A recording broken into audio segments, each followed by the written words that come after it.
আসসালামু আলাইকুম প্রিয় দর্শক, অন্য মঞ্চের আলোচনায় আপনাদের সকলকে আমন্ত্রণ জানাচ্ছি।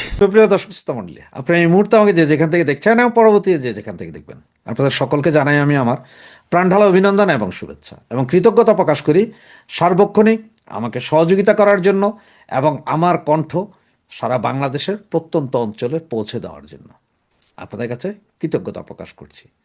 সাবস্ক্রাইব করে পাশে থাকুন, এই অনুরোধটুকু জানাই। এই মুহূর্তে রমজান মাস চলছে, আর রমজান মাসে প্রতিদিন একটা দুটা করে ভিডিও করা বা আপনাদের সামনে পৌঁছে দেওয়া, এটা আমার জন্য আসলে একটু কষ্টকর হয়ে যায়, কারণ রোজা রেখে আপনাদের জন্য ভিডিও তৈরি করতে একটু কষ্ট করে এবং আপনাদেরও অনেক সময় তো বিরক্ত প্রকাশ করতে পারেন। কারণ হচ্ছে রমজান মাস সিয়াম সাধনার মাস, সকলে রোজা রাখেন, নামাজ পড়েন, দোয়া দুরূদ পড়েন, এই জন্য আসলে প্রচুর ভিডিও বানাই না, যার কারণে মাঝে মধ্যে একটা দুটো করে ভিডিও দেওয়ার চেষ্টা করি, কিছু কিছু বিষয় নিয়ে কথা বলি। তারপরে এই মুহূর্তে জানেন যে এই মুহূর্তে সারা বিশ্ব একটা অস্থিতিশীল পরিস্থিতিতে আছে। আমেরিকা ইসরায়েল আক্রমণ করেছে ইরানের উপর, ইরান আবার বোম্বিং করছে বিভিন্ন জায়গায়, এদিকে পাকিস্তান আফগানিস্তানের যুদ্ধ চলছে, এদিকে বেলুচিস্তান স্বাধীনতার জন্য যুদ্ধ করছে, চতুর্দিকেই রক্তের হোলি খেলা। এরই মধ্যে আবার বাংলাদেশ থেকে সাদিক কাইম, জামাত ইসলাম, ওরা আবার মিছিল করছে যে ওই সে একই অবস্থা, দিল্লি না ঢাকা, আবার দিল্লি দিল্লি, দিল্লির আগ্রাসন রুখে দাঁড়াও। আমি বুঝি না যে ইরানে আক্রমণ করছে আপনার আমেরিকা আর ইসরায়েল, এর মধ্যে দিল্লির আগ্রাসন কোত্থেকে পাইলেন? আসলে এগুলার কি কোনো খায় দায় কোনো কাম নাই নাকি বুদ্ধিশুদ্ধি নেই, তাও বুঝি না। আবার দুই একজন তো ইংলিশে বক্তৃতা দিচ্ছেন, ভুলে ভরা ইংলিশ, জাতিসংঘের ইয়ে করে। তা আমার কাছে মনে হয় যে জামাত ইসলাম ভাইয়েরা, আপনারা বাংলাদেশে এইসব মিছিল মিটিং করে কী করবেন? তার চেয়ে আপনারা তো চলে যেতে পারেন আফগানিস্তান। আরও বড় কথা হচ্ছে যে আপনাদের এই ভাইয়েরা, আপনাদের সৎমার ভাইয়েরা তো পাকিস্তানে আমেরিকান এম্বাসিতে আক্রমণ করছে, আপনারা করেন না কেন? এটা সম্বন্ধে গুলশান না বনানী 2 নম্বরে না, ওখানে আক্রমণ করে বসেন না কেন? হুদা কামে কেন আমগরে কষ্ট দিতে যান? ওখানে আক্রমণ করেন, আপনাদের এত হেডাম এত কিছু, আপনারা মারেন না কেন? হেন অযথা পাবলিক কষ্ট দিচ্ছেন। তো এই যখন অবস্থা, এই অবস্থা আবার দেখছেন যে আদিলুর রহমান, ওই যে তত্ত্বাবধায়ক ইনুচ্চার যে পান্ডা, সে যাওয়ার সময় এয়ারপোর্টে তাকে আটকাইছে, কি কি বিষয়ে জিজ্ঞেস করে জানি না। আবার এদিকে ইনুচ্চার অবস্থাও দেখছেন, তিনি 1 বছর SSF এর নিরাপত্তা নেবেন। আপনার স্মরণ আছে যখন আপনার 96 সালে বলা হয়েছিল যে ক্ষমতায় যাওয়ার পরে আজীবন পাবে এই শেখ হাসিনা বা শেখ পরিবারের লোকজন, এটা নিয়ে ব্যাপক সমালোচনা হয়েছিল। বাংলাদেশে এখন পর্যন্ত মানে কোনো সরকারি দল বা বিরোধী দল ক্ষমতা থেকে গেলে ওনারা 1 বছরের নিরাপত্তা পায় না, কিন্তু ওনার জন্য নিরাপত্তার ব্যবস্থা, বিশেষ নিরাপত্তা। কার জন্য? ডাক্তার ইউনূসের জন্য। উনি নিজে স্বাক্ষর করে নিজের নিরাপত্তা নিজে নিশ্চিত করে গেছেন। তো এইভাবে চলছে বাংলাদেশের অবস্থা। তো এর ভিতরে আপনার ব্যানার এবং হেডলাইনে দেখছেন যে আমি শিরীন শারমিন চৌধুরীর কথা বলছি। হ্যাঁ, আমি স্পিকার শিরীন শারমিন চৌধুরীর কথা বলছি, যেটা আজ থেকে 14-15 মাস আগে একবার খবর উঠেছিল যে উনি পদত্যাগ করেছেন স্পিকার পদ থেকে। সেটা রাষ্ট্রপতির কাছে দিয়েছেন, রাষ্ট্রপতি গ্রহণ করেছেন। আবার বিভিন্ন বিজ্ঞজনরা বলেছেন যে না, এভাবে উনি পদত্যাগ করতে পারে না, যেহেতু উনি স্পিকার, তিনি পরবর্তী সংসদ গঠিত না হওয়া পর্যন্ত, স্পিকার না নির্ধারণ না করা পর্যন্ত তিনি পদত্যাগ করতে পারেন না। এগুলো নিয়ে দ্বিমত ছিল, কিন্তু কখনোই আমরা শিরীন শারমিন চৌধুরীকে সরাসরি কোথাও দেখিনি বা কোনো নিউজও পাইনি। এখন আমার প্রশ্ন হচ্ছে যে শিরীন শারমিন চৌধুরী আসলে আছেন কোথায়? উনি কি জীবিত? উনি কি মৃত?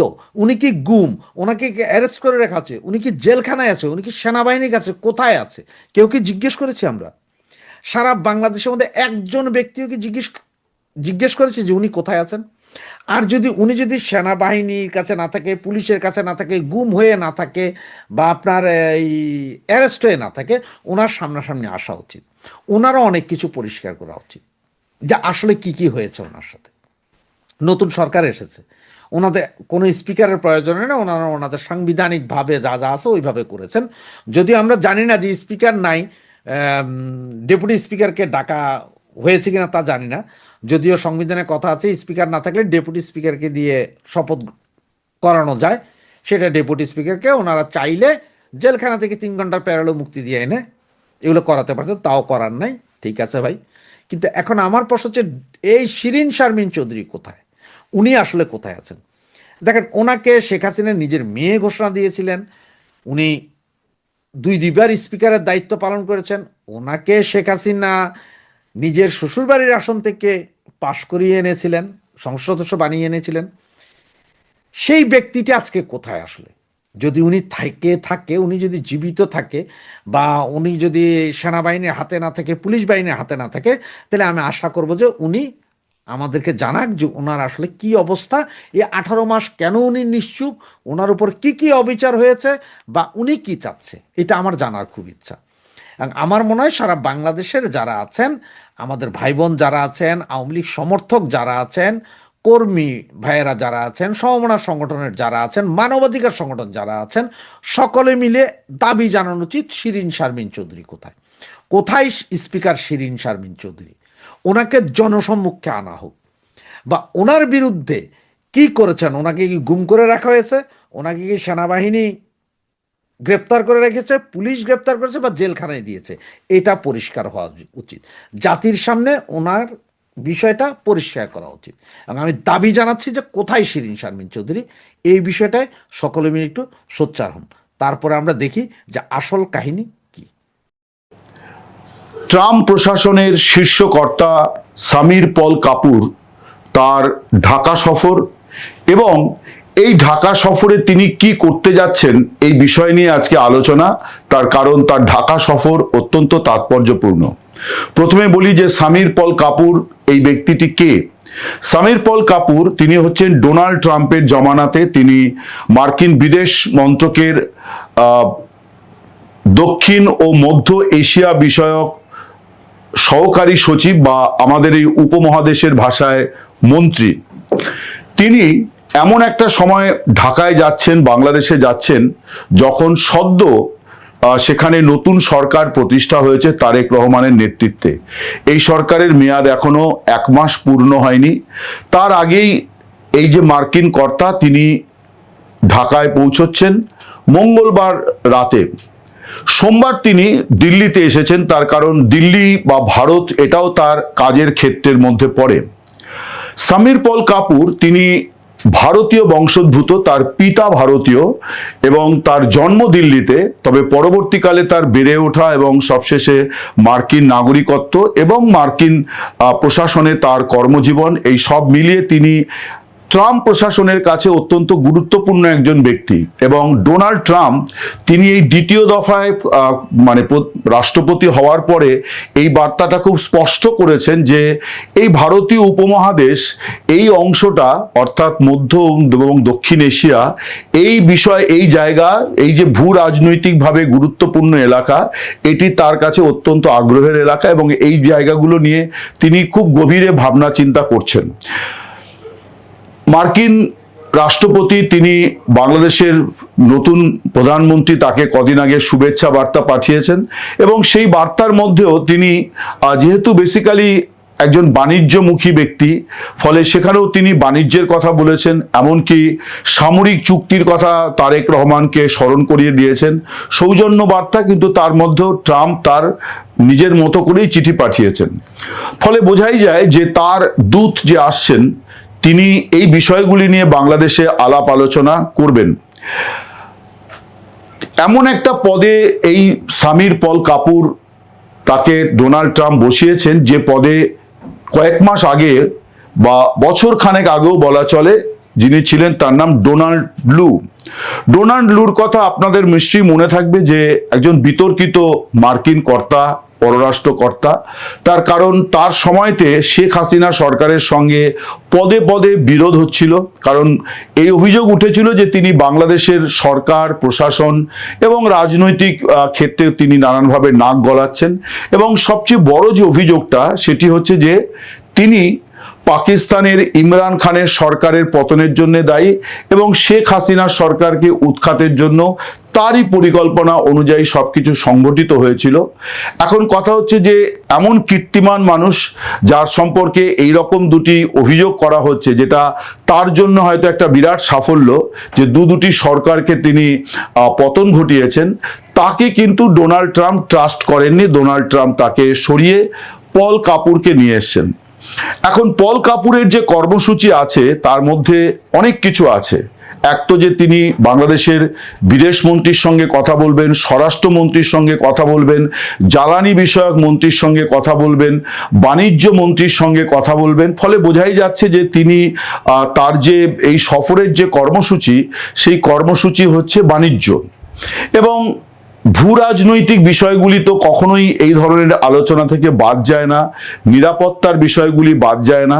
এবং যেটা বোঝা যাচ্ছে যে তিনি যেহেতু দিল্লি হয়ে ঢাকা যাচ্ছেন, ফলে দিল্লির যে বাংলাদেশ সংক্রান্ত যে বিষয়গুলি, অর্থাৎ দিল্লির কতগুলি নিজস্ব ইস্যু আছে, যেমন ঢাকারও দিল্লি সম্পর্কে বা ভারত সম্পর্কে কিছু ইস্যুস আছে, তেমনি দিল্লির যে ইস্যুসগুলো সেইগুলো নয়াদিল্লি তাকে স্পষ্ট করে বুঝিয়ে দিয়েছে যে বাংলাদেশ সম্পর্কে নয়াদিল্লি কি চায়, নয়াদিল্লি ঠিক কি মনে করে যে এই উপমহাদেশে বা এই অঞ্চলে ভূ রাজনীতিতে একটা স্থিতিশীলতা রাখতে হলে বাংলাদেশের তরফে কি কি করণীয়, সেটা দিল্লি তার মতো করে সমীর পল কাপুরকে ব্রিফ করে দিয়েছে। এখন দিল্লির ব্রিফিং নিয়ে তিনি ঢাকায় পৌঁছবেন। স্বভাবতই এই আলোচনাতে ভারত বাংলাদেশ সম্পর্কের বিষয়টিও আসবে, ঘুরিয়ে ফিরিয়ে নানানভাবে আসবে। পল কাপুরের যে কর্মসূচি তার মধ্যে এটাও আছে যে তিনি বণিক সভা এবং বেশ কিছু শীর্ষস্থানীয় ব্যবসায়িক প্রতিষ্ঠান, বাণিজ্যিক সংস্থা, তাদের সঙ্গেও তার বৈঠক হবে। ফলে শুধুমাত্র যে সরকারের সঙ্গেই বাণিজ্যিক আলোচনা হবে তাই নয়, আলোচনাটি হবে একেবারে কোম্পানি, বিভিন্ন প্রাতিষ্ঠানিক পর্যায়েও আলোচনা হবে। বাংলাদেশের সঙ্গে তো আমেরিকার বাণিজ্য চুক্তি স্বাক্ষরিত হয়েছিল। এখন মার্কিন আদালতের যে রায়, সেই রায়ের ফলে এই চুক্তির ভবিষ্যৎ নিয়ে প্রশ্ন আছে। মনে করা যায় যে বা ধরে নেওয়া যায় যে এই সমস্ত বিষয়ও তার আলোচনাতে আসবে, কারণ তিনি একা আসছেন না, তার সঙ্গে এই সংক্রান্ত বিষয়গুলিতে ওয়াকিবহাল আধিকারিকেরাও ঢাকায় পৌঁছবেন। এছাড়া আরেকটি গুরুত্বপূর্ণ বৈঠক তিনি করবেন, যেটা তার গুরুত্বপূর্ণ কর্মসূচি, সেটি সম্ভবত বুধবার হবে। সেটি হচ্ছে যে ঢাকার প্রথম সারির রাজনৈতিক দলগুলির সঙ্গে তার বৈঠক করার কথা। এখন এই বৈঠকটা তিনি এক একটি দলের সঙ্গে এক এক সময় করবেন নাকি সব দলকে একসঙ্গে ডাকবেন, এটা এখনো পর্যন্ত খুব স্পষ্ট নয়। হয়তো দলগুলি জানে, তারা প্রকাশ করছে না, কিন্তু ধরেই নেওয়া যায় যে শাসক দল বিএনপি, বিরোধী দল জামায়াতে ইসলামী, এনসিপি এবং অন্যান্য যে দলগুলি এবারে সরকারে আছে বা যারা সরকারে নেই কিন্তু ছোট ছোটভাবে সংসদে যাদের প্রতিনিধিত্ব আছে, তাদের অনেকের সঙ্গেই তার বৈঠক হতে পারে। একটা সূত্র থেকে কিন্তু জানা যাচ্ছে যে এই যে পল কাপুর যাচ্ছেন, তার আলোচনার একটা বড় বিষয় হবে আওয়ামী লীগ। তার কারণ ভারত সরকারের তরফে তাকে এই বিষয়ে কিছু বক্তব্য বলা হয়েছে যে এই বিষয়গুলো যেন তিনি বাংলাদেশ অথরিটির সঙ্গে আলোচনায় আনেন। তার কারণ আওয়ামী লীগ এখনো কিন্তু খাতায় কলমে তারা একটি নিষিদ্ধ রাজনৈতিক দল। নিষিদ্ধ ঠিক বলবো না, তাদের কার্যক্রম নিষিদ্ধ, অর্থাৎ তারা তাদের কার্যক্রম করতে পারছে না, মিটিং মিছিল করতে পারছে না। এখন এই বিষয়টা নিয়ে মার্কিন পররাষ্ট্র মন্ত্রক তারা কি মনে করে, বিদেশ মন্ত্রক তারা কি মনে করে, এটা কিন্তু খুব গুরুত্বপূর্ণ। অর্থাৎ ট্রাম্প প্রশাসন এখন কি মনে করছে। নির্বাচন আওয়ামী লীগকে বাদ দিয়ে হয়েছে, আওয়ামী লীগ বারে বারে বলেছিল যে আমাদেরকে নির্বাচনে অংশ নিতে দেওয়া হোক, তাদেরকে নির্বাচনে অংশ নিতে দেওয়া হয়নি, নির্বাচন হয়ে গিয়েছে, ফলে এখন আর আওয়ামী লীগের সংসদে প্রবেশ করার কোনো অধিকার নেই। কিন্তু রাজনীতিতে তারা ফিরতে পারবে কিনা, এইটা একটা মস্ত বড় প্রশ্ন। এবং এই মস্ত বড় প্রশ্নের উত্তরটি, অর্থাৎ যদি কিছু করণীয় কি, সেই বিষয়টা কিন্তু তারেক রহমানের ওপর অনেকটাই নির্ভর করছে, অর্থাৎ বর্তমান সরকারের ওপর। যদি এখানে কিছু আইনি বিষয় আছে, তবে যে নিষেধাজ্ঞা জারি করা হয়েছে 2025-এর 12ই মে, সেটা একটা প্রশাসনিক অর্ডার। প্রধানমন্ত্রী চাইলে কয়েক মিনিটের মধ্যেই সেই প্রশাসনিক অর্ডার তিনি প্রত্যাহার করে নিতে পারেন। যদি এই কথা ঠিক যে অভ্যন্তরীণ রাজনীতির নানান দায়বদ্ধতা আছে, ফলে তারেক রহমান চাইলেই যে কালই তিনি আওয়ামী লীগের ওপর থেকে নিষেধাজ্ঞা, কার্যক্রমের ওপর নিষেধাজ্ঞাটি প্রত্যাহার করে নেবেন, বিষয়টি অতটা সহজ নয়। যদিও যা করণীয় তাকেই করতে হবে। কিন্তু এটা ঠিক যে বিএনপি, আমি এর আগে একাধিক ভিডিওতে আলোচনা করেছি, বিএনপির মধ্যে অনেক ভিন্ন মত আছে, তাদের সকলে সহমত হবে না। এছাড়া জামাতি ইসলামী তাদের আপত্তি আছে, এনসিপির আপত্তি আছে, এবং সর্বোপরি বিএনপির একটা সাধারণভাবেই যে আওয়ামী লীগ তাদের প্রধান প্রতিপক্ষ, রাজনৈতিক প্রতিপক্ষ, সেই রাজনৈতিক প্রতিপক্ষকে তারা ময়দানে ফিরতে দেবে কিনা, এটা অনেক বড় মৌলিক একটা প্রশ্ন। যদিও ফিরতে না দেওয়াটা অবশ্যই অনৈতিক, বেআইনি হবে, এ নিয়ে কোনো সন্দেহ নেই। কিন্তু রাজনীতি সবসময় যে আইন, নীতি, কানুন এগুলো মেনে চলে তাও নয়। রাজনীতির বাস্তবতা আমাদের সাধারণ মানুষ, সাংবাদিক, তাদের বাস্তবতা থেকেও সম্পূর্ণ ভিন্ন। আমরা যেটাকে মনে করি সৌজন্য, রাজনীতিকরা তা সেই সৌজন্যের তোয়াক্কা করেন না। আমরা যেটাকে মনে করি যে এটা করা উচিত, রাজনীতিকরা মনে করেন ওটা করা মানে হচ্ছে মানে আত্মঘাতী সিদ্ধান্ত নেওয়া হবে। ফলে এই বাস্তবতার মধ্যে ফারাক আছে। কিন্তু আওয়ামী লীগকে যে ফিরতে দিতে হবে এইটা নিয়ে বড় কোনো দ্বিমত নেই। প্রশ্নটা হচ্ছে যে কবে তারা ফিরবে।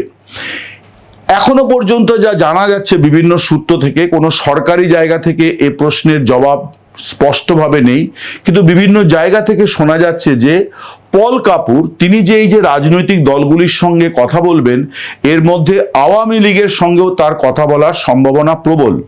অনেকে বলতে পারেন যে একটা নিষিদ্ধ রাজনৈতিক দলের সঙ্গে একজন মানে পররাষ্ট্রের সহকারী সচিব বা মন্ত্রী, যাই বলা হোক না কেন, তিনি কি করে কথা বলবেন।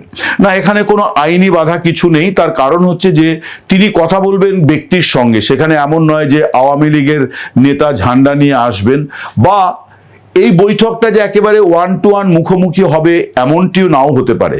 এমনটি যে হয় না কিন্তু বৈঠক হয়, তার সবচেয়ে বড় প্রমাণ হচ্ছে যে জাতীয় সংসদ নির্বাচনের আগে কমনওয়েলথের যে প্রতিনিধি দল বাংলাদেশে গিয়েছিল নির্বাচন পূর্ববর্তী পরিস্থিতি পর্যালোচনা করতে, তারা কিন্তু আওয়ামী লীগের দুজন নেতার সঙ্গে কথা বলেছিলেন, এবং সেই বৈঠকটি হয়েছিল ভার্চুয়াল মারফতে। ঢাকা থেকে সংযুক্ত হয়েছিলেন সাবির হোসেন চৌধুরী, আওয়ামী লীগের গুরুত্বপূর্ণ নেতা, এবং ওয়াশিংটন থেকে শেখ হাসিনার পুত্র সজীব ওয়াজেদ জয়, তারা ভার্চুয়ালি সংযুক্ত হয়েছিলেন। তারা তাদের বক্তব্য সেখানে পেশ করেছিলেন। এবং আপনারা যদি কমনওয়েলথের এই সংক্রান্ত এই যে বৈঠক, বাংলাদেশ পরিদর্শনের যে বিষয়টি, এই নিয়ে তাদের যে প্রেস রিলিজ, সেটা খুব ইঙ্গিতপূর্ণ। সেখানে একটা ল্যাপটপ, খোলা ল্যাপটপ রেখে একটা প্রেস রিলিজ করা হয়েছিল, যেটার অর্থ হচ্ছে যে একটা মিটিং যেমন হয়েছে মুখোমুখি, তেমনি ভার্চুয়াল মিটিংও হয়েছে। এই ভার্চুয়াল মিটিংয়ের বিষয়টি কমনওয়েলথের তরফ থেকে সরকারিভাবে স্পষ্ট করা হয়নি। আওয়ামী লীগও সম্ভবত কমনওয়েলথের পরামর্শে বা তারা নিজেরাও কৌশলগতভাবে সামনে আনেনি, কিন্তু বিষয়টি জানা আছে যে আওয়ামী লীগের সঙ্গেও কিন্তু কমনওয়েলথ তারা কথা বলেছিল, কমনওয়েলথের প্রতিনিধিরা। তেমনি সামির পল কাপুর, তার সঙ্গেও একটি বৈঠক হওয়ার সম্ভাবনা নিয়ে প্রবল জল্পনা আছে, এবং নানা সূত্র থেকে যেটা জানা যাচ্ছে যে এরকম একটা বৈঠক হবে, এবং সেটা ভার্চুয়ালি হবে, কিন্তু হবে। অর্থাৎ মার্কিন প্রশাসন তারা সব দলের বক্তব্যই শুনতে চায়। দেশে ফেরা নিয়ে আওয়ামী লীগ কি ভাবছে, তাদের বিরুদ্ধে অনেক মামলা মোকদ্দমা আছে, তারাই মামলা মোকদ্দমাগুলো ফেস করবে কিনা, মানে সবাই যদি মনে করেন যে আমাকে জামিনই দিতে হবে বা আমার বিরুদ্ধে মামলা প্রত্যাহারই করতে হবে, এটা তো কোনো আইনের শাসনে এটা সম্ভব নয়। তাহলে আওয়ামী লীগ কি করবে, তাদের এই বক্তব্য জানা দরকার। আওয়ামী লীগের নেতারা নানানভাবে ব্যক্তিগত স্তরে আলোচনায় বলছেন, প্রকাশ্যে কেউ কখনো ঘোষণা করছেন না। তারা ব্যক্তিগত আলোচনায় বলছেন যে নিষেধাজ্ঞাটি উঠে গেলে পরে তাদের দেশে ফিরতে কোনো দ্বিধাদ্বন্দ্ব থাকবে না, কার্যক্রমের নিষেধাজ্ঞা উঠে গেলে কোনো দ্বিধাদ্বন্দ্ব থাকবে না, তারা যাবেন এবং তারা আদালতে ফেস করবেন। তারা শুধু সরকারের কাছ থেকে এই নিশ্চয়তা চান যে আইনি পথে যেন তাদের জামিনের ব্যবস্থা করা হয়, যদি জামিন দেওয়ার সুযোগ থাকে। এবার ওই জামিন দেওয়ার পরে আবার আদালত চত্বরে যে গ্রেপ্তার করে নেওয়া, বা জেলখানা থেকে মুক্তির পর জেলের গেটেই দ্বিতীয়বার কোনো মামলায় গ্রেপ্তার করে নেওয়া, এই জিনিসগুলো বন্ধ হবে মব ভায়োলেন্স, এইটা তারা বলছেন। এই যে জেলখানাতেই যেমন এই ফেব্রুয়ারি মাসেই প্রায় 10 জনের বেশি কিন্তু মারা গিয়েছেন। তাদের মধ্যে 5 জন তারা আওয়ামী লীগের নেতাকর্মী, যাদের মৃত্যুর ঘটনা নিয়ে অনেক গুরুতর অভিযোগ আছে, যেগুলি সবই হেফাজতে মৃত্যু এবং এদেরকে মৃত্যুর দিকে ঠেলে দিয়েছে কারা কর্তৃপক্ষ, এইরকমটাই আওয়ামী লীগের অভিযোগ। স্বভাবতই এই যে একটা নির্বাচন হয়ে গিয়েছে এবং এখানে সবারই জানা আছে যে এই নির্বাচনে আমেরিকা, মার্কিন যুক্তরাষ্ট্র একটা বিরাট বড় ভূমিকা পালন করেছে। বিশেষ করে তারেক জিয়াকে দেশে ফেরা নিয়ে তো একটা বড় আপত্তি আমেরিকার তরফেই ছিল, কিন্তু তারা সেই আপত্তিকে বহাল রেখে তারেক জিয়ার প্রত্যাবর্তনে কোনো বাধা হয়নি। নির্বাচন হয়েছে, আওয়ামী লীগকে নির্বাচনে নিতেই হবে এরকম কোনো শর্ত আমেরিকার তরফে আরোপ করা হয়নি। করা হলে কি হতো বলা মুশকিল, এবং সত্যিই সেক্ষেত্রে আওয়ামী লীগকে নিয়েই নির্বাচন হতো। কিন্তু নির্বাচন পরবর্তী সময়তে বাংলাদেশের রাজনীতিতে যাতে স্থিতিশীলতা ফেরে, তার জন্যে আওয়ামী লীগকে রাজনীতির ময়দানে ফিরতে দেওয়াটা জরুরি, এটা কিন্তু এখন আওয়ামী লীগ বিরোধীরাও মনে করছেন। বিএনপির মধ্যে একটা অংশ আছে যারা এটা মনে করেন, এবং তারা মনে করেন বলেই বাংলাদেশে প্রায় শতাধিক পার্টি অফিস আওয়ামী লীগ ইতিমধ্যে খুলতে পেরেছে। এমনকি 2টি জায়গাতে তারা নতুন পার্টি অফিস খুলেছে, যেখানে বলা চলে যে মানে গৃহপ্রবেশের মতো অনুষ্ঠান হয়েছে। 2টি জায়গাতে নতুন পার্টি অফিস আওয়ামী লীগ খুলেছে। এগুলি বিএনপির সহযোগিতা ছাড়া সম্ভব নয়, প্রশাসনের সহযোগিতা ছাড়া সম্ভব নয়, এটা স্বাভাবিক। কিন্তু খুব বড় প্রশ্ন হচ্ছে যে আওয়ামী লীগের ওপর এই নিষেধাজ্ঞা কতদিন থাকবে। আমার কাছে যতটুকু যা খবর আপনাদের কাছে পেশ করলাম, যে মার্কিন মানে দূত, ডোনাল্ড ট্রাম্পের অত্যন্ত আস্থাভাজন দূত, তিনি ঢাকা সফরে তার অন্যতম কর্মসূচি সব রাজনৈতিক দলের সঙ্গে বৈঠক করা। এই সব বলতে জানা যাচ্ছে আওয়ামী লীগও আছে।